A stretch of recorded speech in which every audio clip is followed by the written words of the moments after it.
चिरां जिल्ला बड' महरगिरि आफादनि महरगिरिफोरनि लोगो हमलायनाय लोगोसे रंजालि बैसागु रंजानाय फालिदों। चिरां जिल्ला बासुगावनि गयबारि जोहोलाव सोमला फोथाराव मेहेरगोनाङै चिरां जिल्ला बड' महरगिरि आफादनि महरगिरिफोरनि लोगो हमलायनाय लोगोसे रंजालि बैसागु रंजानाय फालिदों। बे हाबाफारिखौ बेखेवना होदों एमएलए जयन्त बसुमतारिया लोगोसे बेखेवना होनानै महरगिरिफोरजों एमएलए जयन्त बसुमतारिया रंजायो।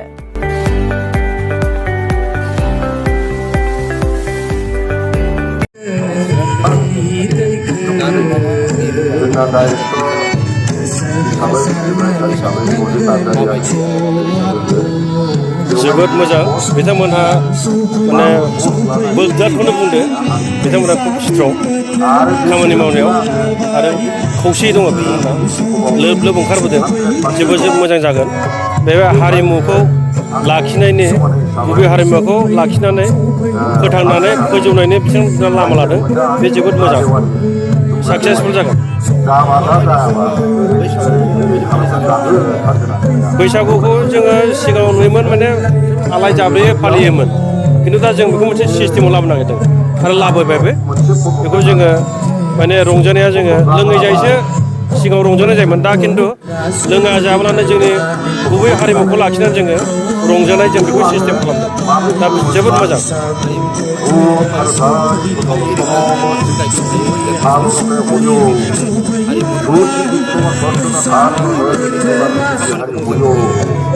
दा जोङो माने जों स्किल पार्सन जों बानायनांगौ सिगाङाव क्वालिटिनि आर्टिस्ट जों खालामग्रोगोन बिनि उनाव जोङो सिस्टेमजों थांगोन स्किल पार्सन होमब्ला माने अट'मेटिकेलि बे मोजां जागोन आर्टिस्टफोर जोङो सिगां मोजां खालामगोन रोंगौथि गोनां खालामगोन बिनि उनाव जोङो सिस्टेमजों थांगोन आरो होमब्लानो जोंनि हारिमुवा डिसिप्लिन जागोन जों बे पलिसिखौ लानानै बेखौ जोङो इनस्टिटिउसननि थ्रुयै माने जोङो फोथांनानै फोजौगोन थ्रु इनस्टिटिउसन।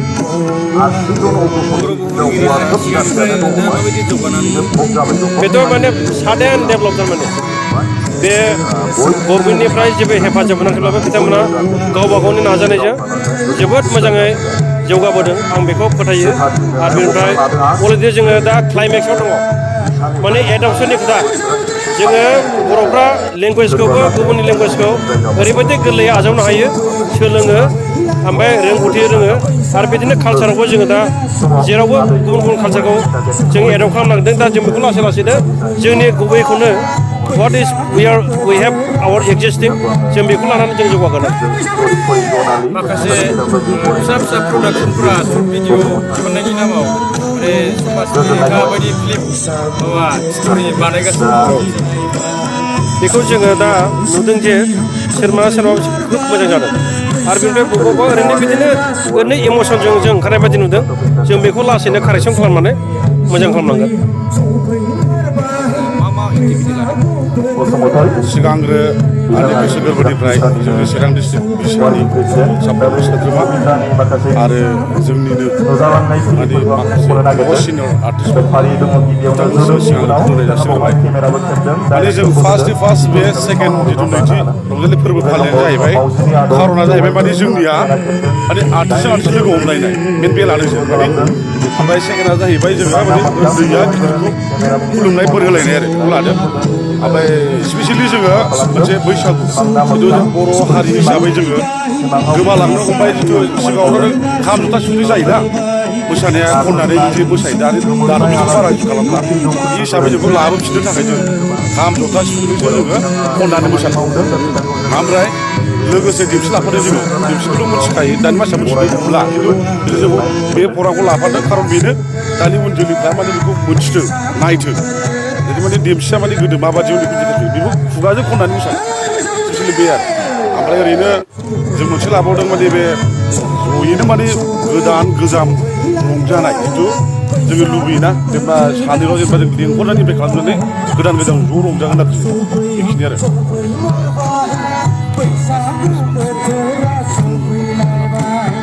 दाथ' बुंनो थाङोबा बहुद जाबाय जोंनियाव दा बेफोर फैदोंआनो बहुद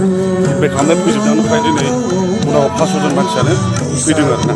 ओमफ्राय बाव स्पेसियेलि जिथु आर्टिस्ट हिसाबै दिनै चिरां डिस्ट्रिक्टआव माने 420 बे दंखायो खिन्थु बिनि गेजेराव दिनै जोंनियाव 210 फैदों माने फैगासिनो थागोन दा सफैजोबाखै फैबावगोन आरो बैसागु होनब्लाथ' बियो जोंनि बर' हारि माहारिनिनो मोनसे जिउ सोलेरजों मोनसे सोमोन्दो थानाय मोनसे फोरबो आरो बे रंजालि बैसागु होनब्लानो जोंनि जिथु गोसो बे गोसोआ जोंहा बहुद रंजाखाङो मोसानो गोसो जायो बोराय बेन्थ' सेंग्रा सिख्ला उन्दै गथ'फोरबो गासिबो माने रंजानो गोसो जायो दा बेनिखायनो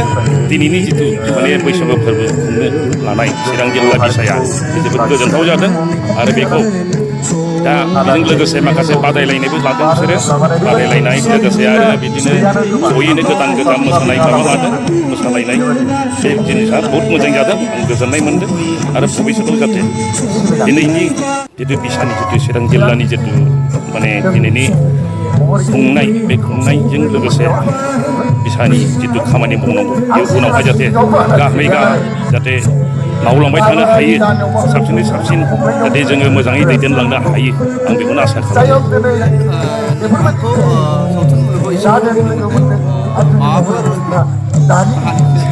सावथुन मुलुगाव आजिखालिथ' माने जोंथ' सेनियर जाहैबाय सेनियर मस्ट होनजायो जोंखौ 86निफ्रायनो खालामबोनाय जायखिया सिगाङाव आङो जेनेबा 25थासो सिनेमा बानायबाय आरो दाखालिसो मोनसे बावखुंग्रि मेला जाब्ला 12 थारिखआव बाहाय मोनसे मुहरत जादों टेंफाख्रिनि सायाव मोनसे डकुमेन्टारि जोंहा बेखौ दाजेन होननाय जोंहा फंबाय दाजेन बिथाङानो प्रडिउसार डाइरेक्सन बेनो होगोन दा बेखौ हयथ' उनावहाय बावैसोनो उनावहाय बे सदा जाबाय थासिगोन दा बे आरो आंनि जिथु सिनेमा जगताव दा खम जानाया जाहैबाय दा गोदान गोदान मोनसे टेलेन्ट लानानै गथ'फ्रा बहुद मोजां मोजां फैगासिनो दङ दा बे हिसाबै माने जोंनि एसे माबाया एसे खम जालांनो हमदों आरोखि नांगौ नांनाया नांगौ माने सिनियर थायोब्ला एसे माने उन्दै उन्दै जायफोर जाखांफुनाय गथ'फोर बेफोर मोनसे साहस मोनो आरो दा सिनियर थायोब्ला गथ'फ्रा एसे मोजां मोनसे माबाजोंबो माबायो सोनारो आरो क्वालिटिनि जितु माने माबा बेफोरो सोनारो आरो